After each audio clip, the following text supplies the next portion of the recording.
หลักทางนี้ ทำนางแอนเดอร์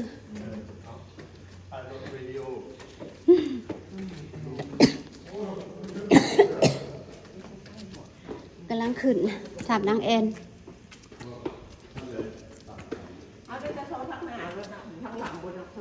อุ้ยโย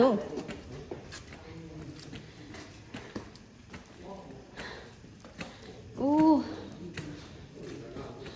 บ่ทำนางแอนมันบ่แม่นทำนกแอนบ่เพิ่นใช้ซื้อให้ใหม่เนาะเข้ามาด้านเลยมันเป็นพูดเป็น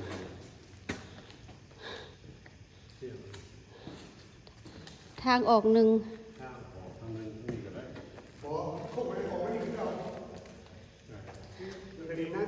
ทางออกสองเลยโอ้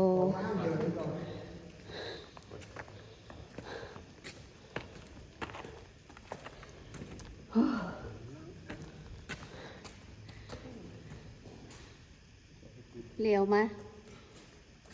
1 2 3แก็บเอาขึ้นไปทางออกเหมือนกันโอเคปีหน้ากี่1 2 3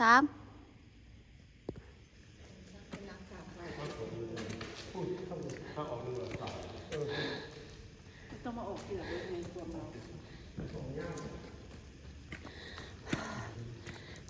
งามอยู่สวย